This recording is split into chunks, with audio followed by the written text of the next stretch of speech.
Hello and hi to my YouTube family.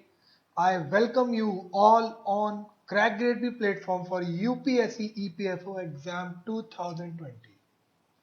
In the video lecture series, I have already covered first part of this Employees Compensation Act 1923.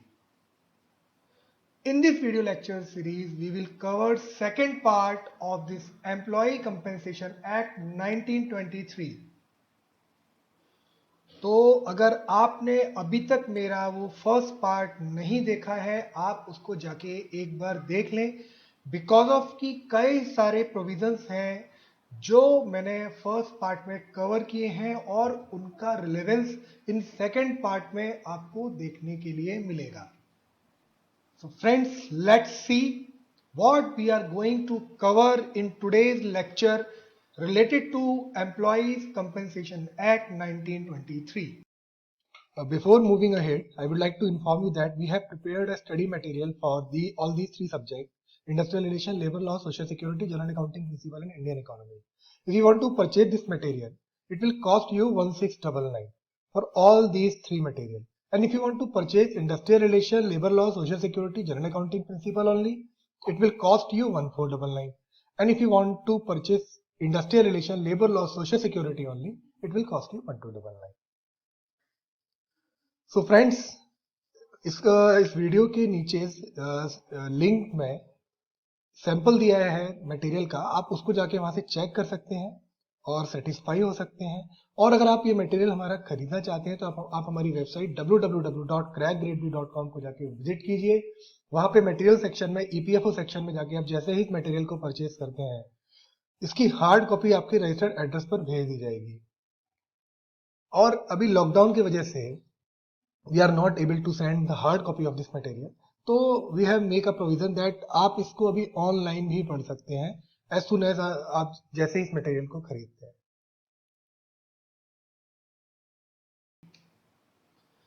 Before moving ahead, I would like to inform you that we are going to cover all these topics related to industrial relation and labor laws in our video lecture series. So friends, before starting, I would like to brief you that what we are going to cover in this video lecture series. We will see the what types of compensation are given in this act to the employee in case of injury, in case of death. We will see the various notice and claims and medical examination procedures. We will see responsibility of the employer and what are the powers of the commissioners which is given in this act, various appeals and penalties and provisions related to penalties which are given in this Employees Compensation Act 1923. So all these topics we are going to cover in this video lecture, and it is very important and very relevant from your exam point of view. Okay, तो आगे बढ़ते हैं। First we will discuss method for calculation of wages. देखिए friends, अपने previous lecture में मैंने आपको ये बता दिया था कि कितने तरह के कंपेंसेशन दिए जाते हैं और वो केसेस भी डिस्कस किए थे कि इंजरी के केस में कितना कंपेंसेशन देना है, डेथ के केस में कितना कंपेंसेशन देना है, और वेरियस डिसेबलमेंट्स मैंने आपसे डिस्कस कर लिए हैं। तो in this video I am going to discuss कि जो भी कंपेंसेशन आपको देना है उसको कैलकुलेट करने का मेथड क्या है, उसको किस बेसिस पर कैलकुलेट करते हैं और क्या कंडीशंस हैं, क्या सर्कमस्टांसेस हैं जिनके बेसिस पर आपकी ये जो वेजेस हैं उनको कैलकुलेट किया जाता है। तो we will see one by one. There are 3 conditions for work. First, अगर किसी भी एम्प्लॉय ने किसी भी ऑर्गेनाइजेशन के अंदर 12 महीने से ज्यादा काम किया है, एक कंडीशन तो ये हो गई।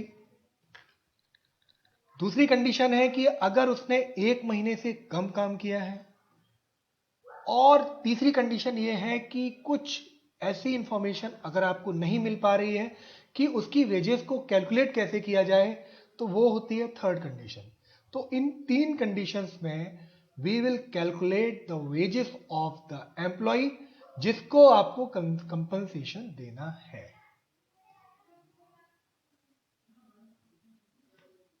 तो ये 3 कंडीशंस को मैंने इन 3 जगह पर डिवाइड किया है।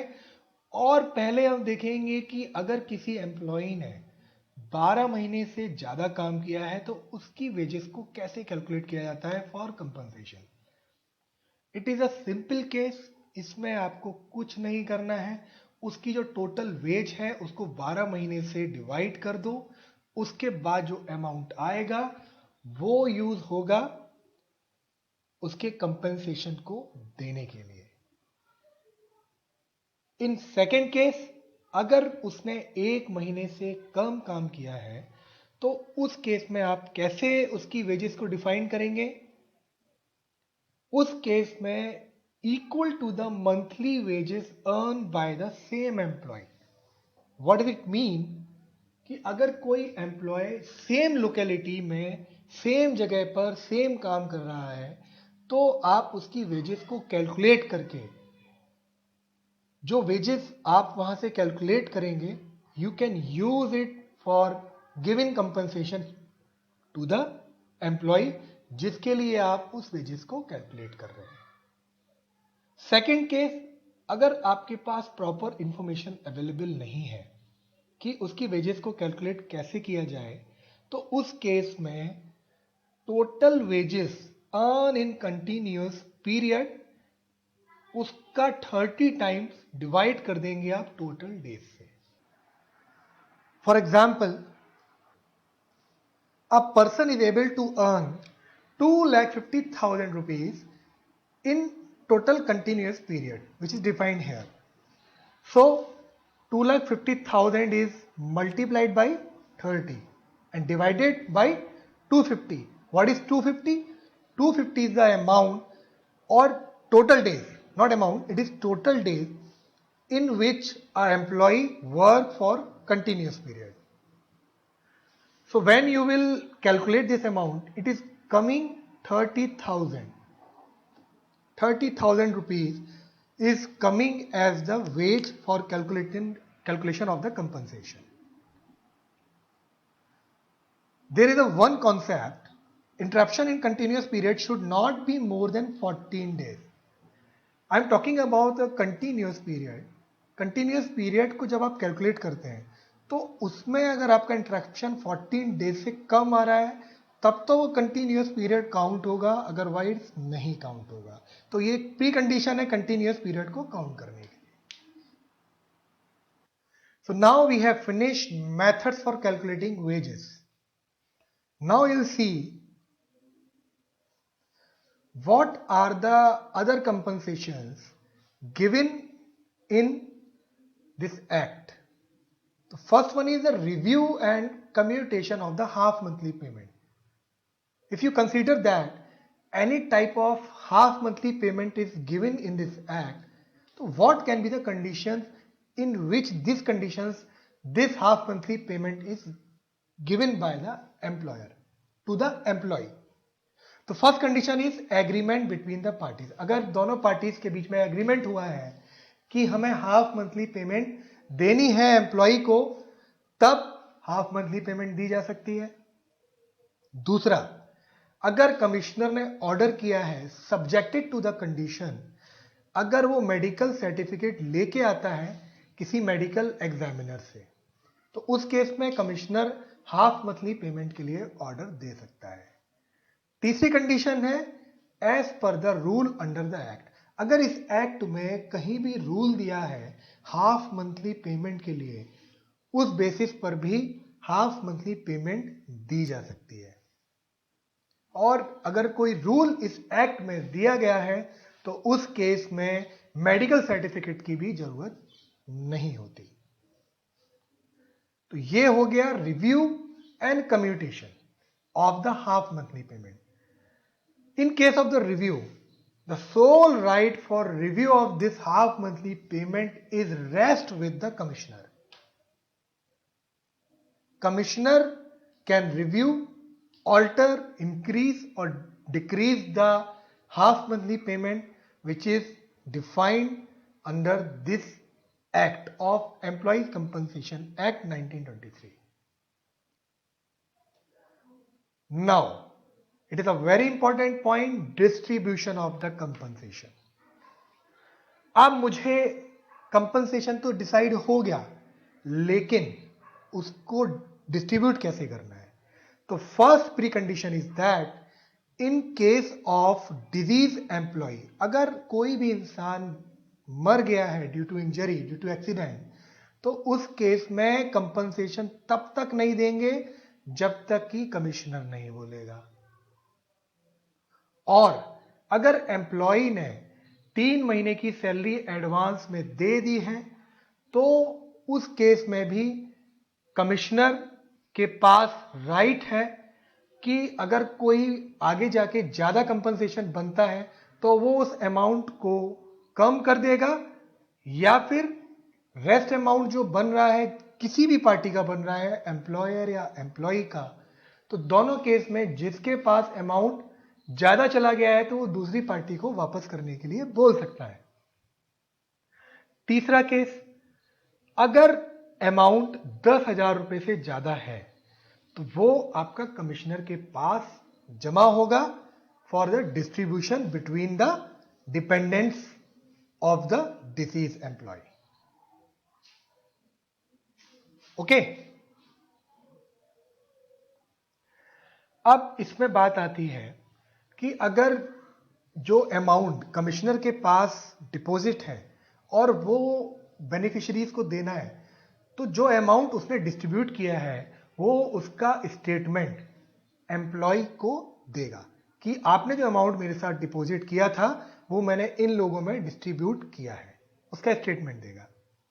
दूसरा, अगर बहुत सारे डिपेंडेंट्स आ जाते हैं, मान लीजिए लीगल डिपेंडेंट्स जो आपके इस एक्ट में दिए हुए हैं, तो कमिश्नर को लगता है, वो रिव्यू करेगा और लगता है कि जो एक्चुअल डिपेंडेंट है इस अमाउंट का, जिसको इसकी जरूरत है, वो अमाउंट वो उसी आदमी को देगा। और अगर कोई 1 पर्सन है तो सिंपल केस है कि वो 1 पर्सन को दे देगा। अगर मोर देन 1 पर्सन डिपेंडेंट्स हैं तो वो उसमें भी वो अमाउंट डिस्ट्रीब्यूट कर सकता है। एक केस और आता है कि अगर कोई अमाउंट है, वो उसको लगता है कि जो वुमन है या जो इंजर्ड डिसेबल्ड पर्सन है वो उस अमाउंट को उसके बेनिफिट के लिए, उसके डेवलपमेंट के लिए भी यूज कर सकता है। Last case distribution of compensation में आता है कि अगर कमिश्नर को लगता है कि ये जो अमाउंट है वो फ्रॉडुलेंट वे में दिया गया है या लिया गया है, उस केस में वो रिकवरी ऑफ द अमाउंट के लिए बोल सकता है। तो ये सारे के सारे केसेस जो हैं वो डिस्ट्रीब्यूशन ऑफ कंपनसेशन से जुड़े हुए हैं। अब देखते हैं अगला केस क्या है, compensation not to be assign.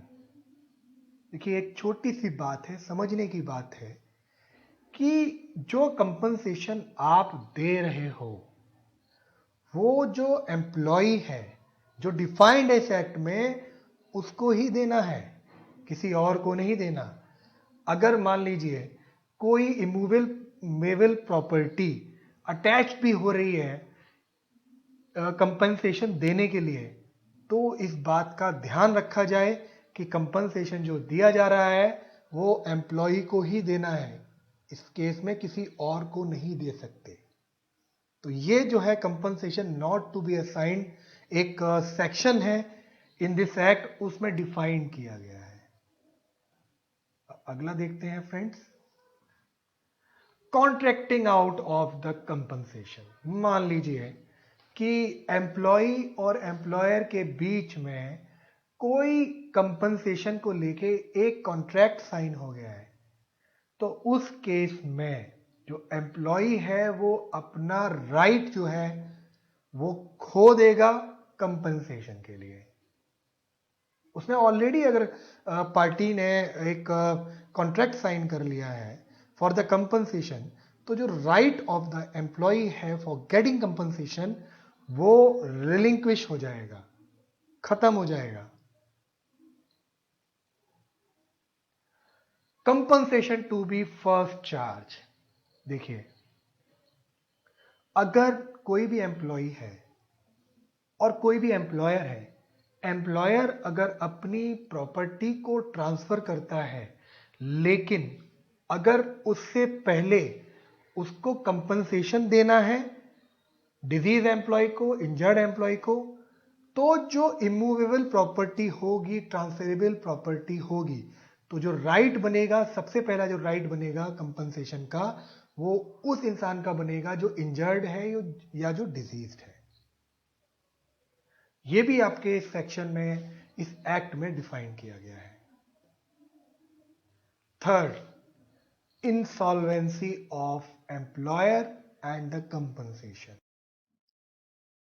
In case of the insolvency of the employer and the compensation, suppose if company is winding up and employee can claim amount, there are various conditions.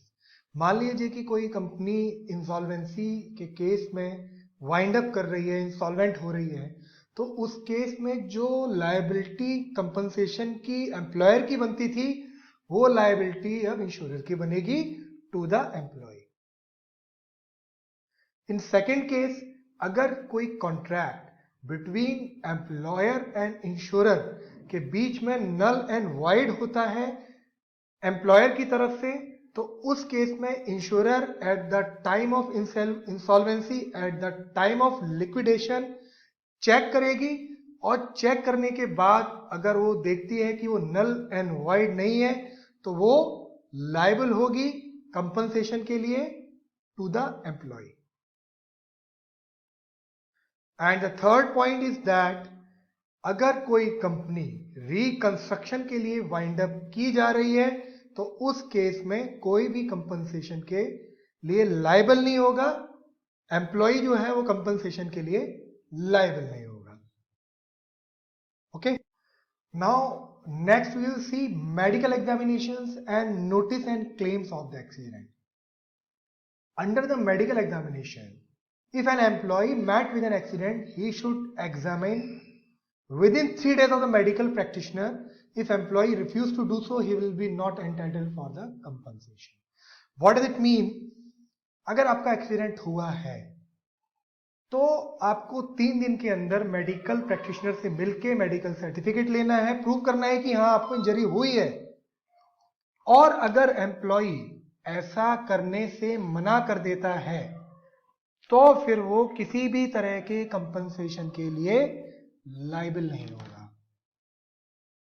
Next, if the employee voluntarily leaves without having been examined in the place where he is employed, his right to compensation shall be suspended until he returns and offer himself for examination. पहले case में तो उसने मना कर दिया कि वो medical examination कराएगा ही नहीं, लेकिन वो वॉलंटरली छुट्टी पर चला गया है, तब तक वेट करना है कि जब वो वापस आए, एग्जामिनेशन कराए, एग्जामिनेशन करा के रिपोर्ट दे। अगर वो ऐसा करता है then he is liable for the compensation. Notice and claims of the accident. देखिए, a claim for compensation can not be entertained by a commissioner unless the notice of the accident is given in a certain manner within 2 years of death or accident of the employee. अगर 2 साल तक आपने कोई notice नहीं दिया तो commissioner जो है वो एंटरटेन नहीं करेगा किसी भी तरह के एप्लीकेशन को, किसी भी तरह की शिकायत को for the compensation to the employee. Next, responsibility of the employer. देखिए, कुछ रिस्पॉन्सिबिलिटीज जो है वो एम्प्लॉयर की भी बनती है। There are two responsibilities defined for the employer to the commissioner. The first one is power to acquire statement from the employers regarding fatal accidents. The second one is report of fatal accidents and seriously bodily injuries. In first case, when a commissioner receives information about the death of employee because of an accident that is arising out of or in the course of the employment, he can send a notice to the employer to submit a notice within 30 days of service. Also stating that whether the employer is liable or not to deposit compensation on the death of the employee. अगर कोई भी fatal accident किसी भी organisation में हुआ है तो commissioner उस ऑर्गेनाइजेशन को विद इन 30 डेज के अंदर नोटिस भेजकर ये पता करवा सकता है कि वो फैटल एक्सीडेंट किस सर्कमस्टांसेस में नहीं हुआ, और एम्प्लॉयर को उस नोटिस का जवाब देना पड़ेगा कि क्या वो एक्सीडेंट हुआ है और एम्प्लॉयर क्या कंपनसेशन के लिए लायबल है कि नहीं है अगर एम्प्लॉय की डेथ हो जाती है तो। Second, report of fatal accident and seriously bodily injured. अगर किसी भी एम्प्लॉय का बॉडीली उसकी बॉडी जो है वो सीरियसली इंजर्ड होती है तो उस केस में या तो एम्प्लॉयर या एम्प्लॉय के बिहाफ पर कोई भी पर्सन एक नोटिस जो है वो भेजेगा एक रिपोर्ट के साथ कमिश्नर को कि ये किस सर्कमस्टांसेस में ये एक्सीडेंट हुआ और उसकी डेथ हुई या उसकी बॉडी जो है सीरियसली इंजर्ड हुई। तो ये दो जो है रिस्पॉन्सिबिलिटीज बनती हैं एम्प्लॉयर की to the commissioner. Now appointment of the commissioner. Commissioner तो हमने बहुत सुन लिया, लेकिन कमिश्नर को अपॉइंट कैसे किया जाता है? देखिए, द स्टेट गवर्नमेंट और द सेंट्रल गवर्नमेंट में appoint any person to be commissioner for employees compensation act in some specified areas. Every commissioner is identified as a public servant in the penal code. And what are the preconditions? What are the qualifications to become a commissioner in Employees Compensation Act 1923? We will see it one by one. A person should be educational, personal management and industrial relation में उसका experience होना चाहिए, वो advocate होना चाहिए, state judicial services से भी जुड़ा हुआ हो सकता है या कोई भी गजेटेड ऑफिसर हो सकता है। इन सारे के सारे जो क्वालिफिकेशंस डिफाइन की हैं, दी हुई हैं, इसमें मिनिमम उसको 5 साल का एक्सपीरियंस होना चाहिए। ये आपकी प्री कंडीशंस है for the appointment of the commissioner. Now power and procedures of the commissioner. In the first case, further deposit in the case which talks about fatal accident. In this क्या है कि अगर commissioner को लगता है कि जो अमाउंट उसके पास डिपॉजिट था वो सफिशिएंट नहीं है और अगर किसी एम्प्लॉय की डेथ हो जाती है तो वो ज्यादा अमाउंट की डिमांड कर सकता है। देखिए, इस केस में क्या है, अगर एम्प्लॉयर मना कर देता है कि वो नहीं देगा तो वो एक लंप सम अवार्ड जो है वो डिटरमाइन करता है क्या करने के लिए, total payable amount to the employee as a compensation, और वो एम्प्लॉयर से मांग सकता है। ये आपकी कौन सी कंडीशन है? जब उसको लगता है कि फैटल एक्सीडेंट है और एम्प्लॉय की डेथ हो गई है। Next case, jurisdiction of civil code. देखिए, jurisdiction of the civil code does not have the authority to settle, decide और deal with the questions that are required dealt by the commissioner under this act. Civil code का इसमें कोई role नहीं है जहां पर commissioner इस act के अंडर में काम कर रहा है। Now the second point is reference to the commissioner. Any question related to the compensation, injury and amount and duration of the compensation, all such issues are to be resolved by the commissioner. ये सारे के सारे जो issues हैं, compensation, injury, amount, duration, काम का कितना duration है, कंटिन्यूस पीरियड का कितना ड्यूरेशन है, कंपनसेशन कितना देना है, इंजरी का ग्रेविटी ऑफ द इंजरी कितनी है, तो ये सारे के सारे जो क्वेश्चंस हैं वो कमिश्नर ही इसके जवाब देगा और ये सारे के सारे क्वेश्चन केवल कमिश्नर को ही रेफर किए जा सकते हैं। Power and procedure of commissioners. देखिए, इस एक्ट में कमिश्नर जीता जागता सिविल कोर्ट है अपने आप में। In this act commissioner is entrusted with the power of civil court and the code of civil procedure में जितनी चीजें डिफाइंड है, like evidence on oath, enforcing the attendance, witness and compelling the production of the document and material object, commissioner can ask all these points when he inquiry any subject related to the Employees Compensation Act 1923. So commissioner is entrusted with these powers in this act.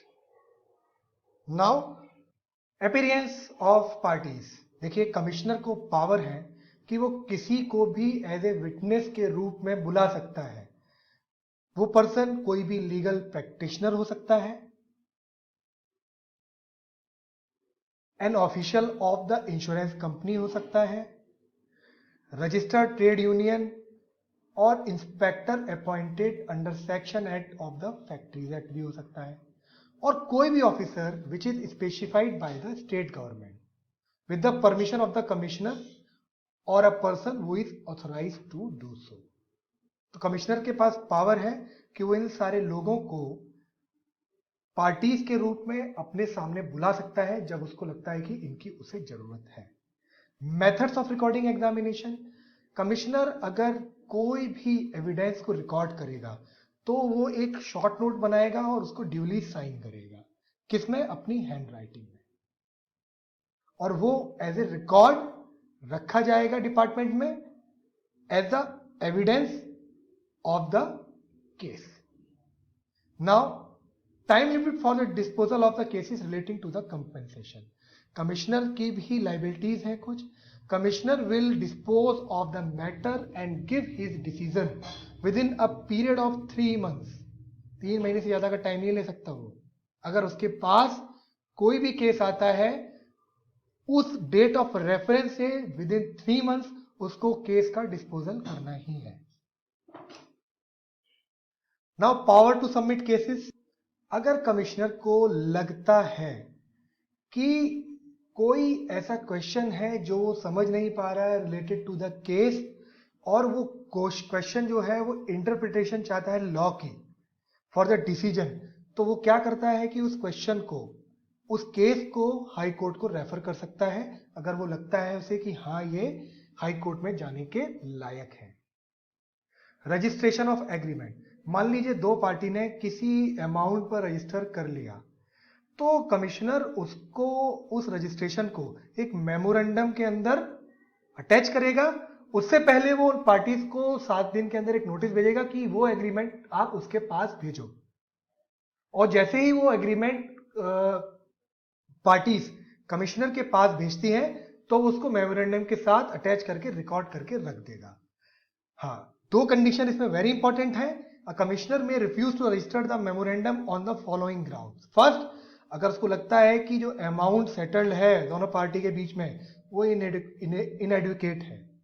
दूसरा, जो agreement हुआ है वो fraud और किसी undue influence के अंदर नहीं हुआ, यानी इन्फ्लुएंस या प्रेशर में हुआ है, तब भी वो उस एग्रीमेंट को रजिस्टर करने से मना कर सकता है।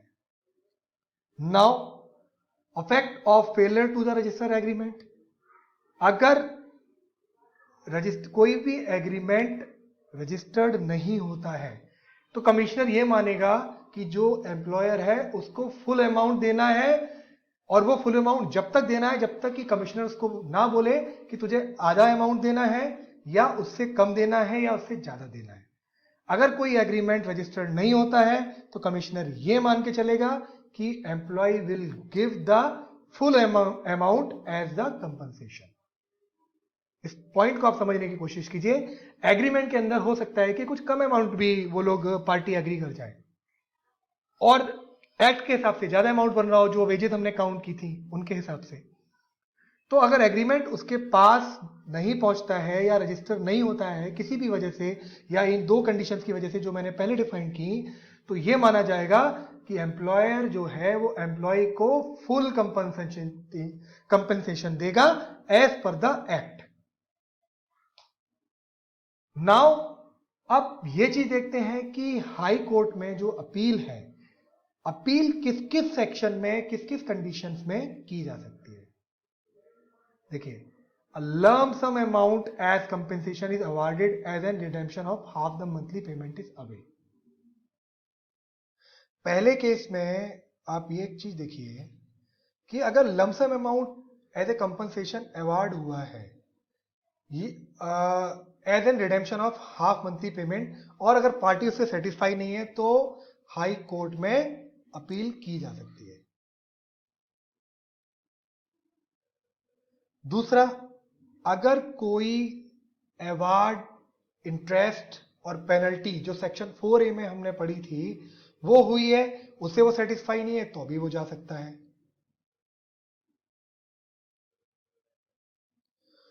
An order refusing to allow gain of half monthly compensation, अगर कोई ऑर्डर हुआ है to gain of a half monthly compensation, अगर वो उससे सेटिस्फाई नहीं है then he can go.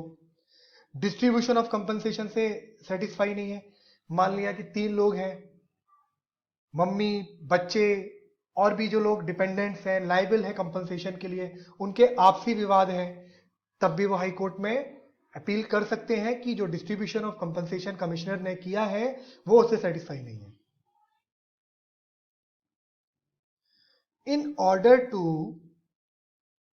allowing or disallowing any claim for the amount of indemnity, अगर कोई लॉस हुआ है, कोई सिक्योरिटी और प्रोटेक्शन अगेंस्ट अ लॉस और अदर फाइनेंशियल बर्डन से वो सेटिस्फाई नहीं है, यानी कि जो अमाउंट दिया है और लॉस जो हुआ है उससे सेटिस्फाई नहीं है, देन ही और she can appeal in high court an order of using to register a memorandum of agreement.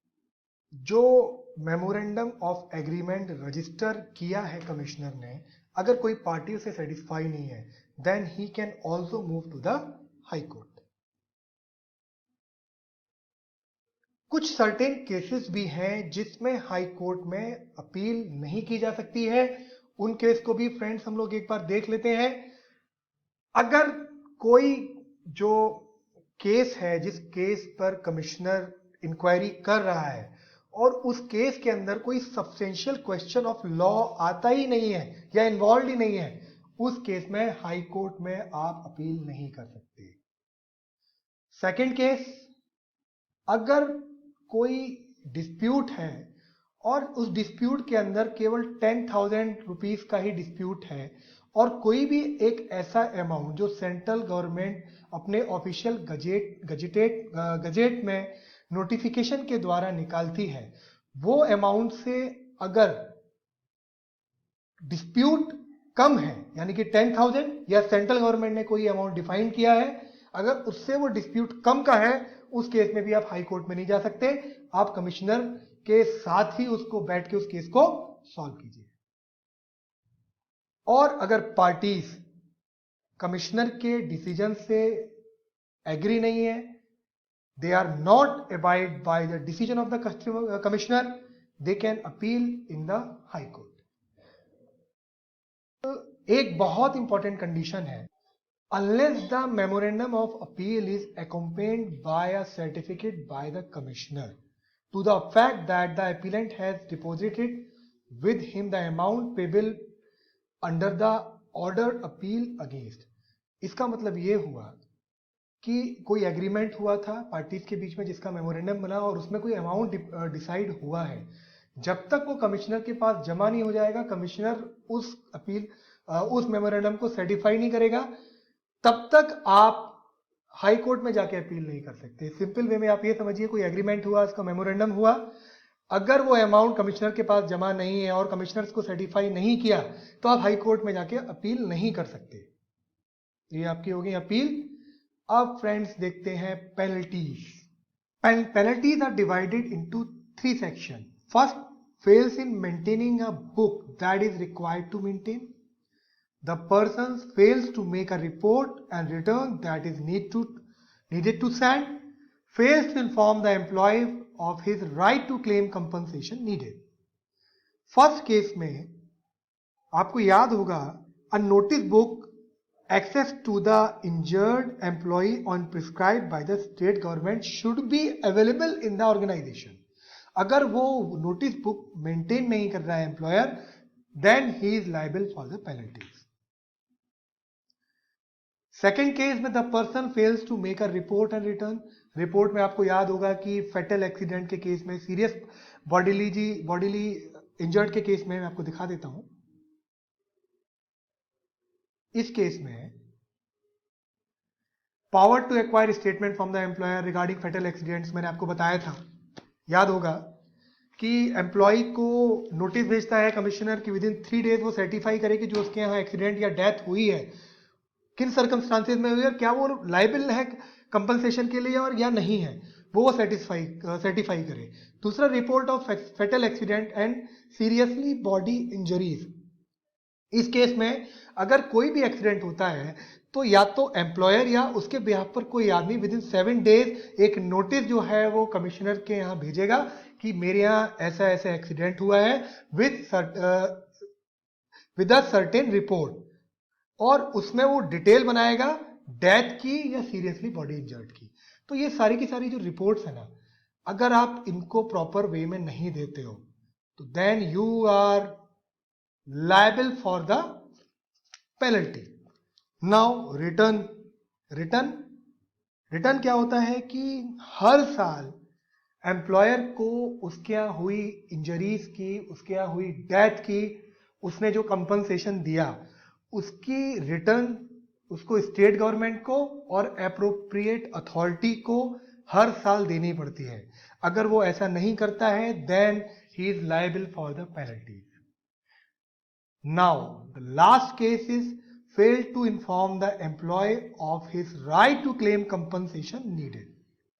Employer को अपने एम्प्लॉय को टाइम टू टाइम उसके क्लेम, उसके कंपनसेशन, उसके राइट के बारे में इन्फॉर्म करना है। अगर वो ऐसा नहीं करता है तो उसको पेनल्टी लगेगी 50,000 की, और जिसको एक्सटेंड किया जा सकता है 1 लाख रुपए तक, 1 लाख रुपीज। तो आपको जो राइट्स हैं एम्प्लॉय के वो बताने हैं regarding the compensation time to time.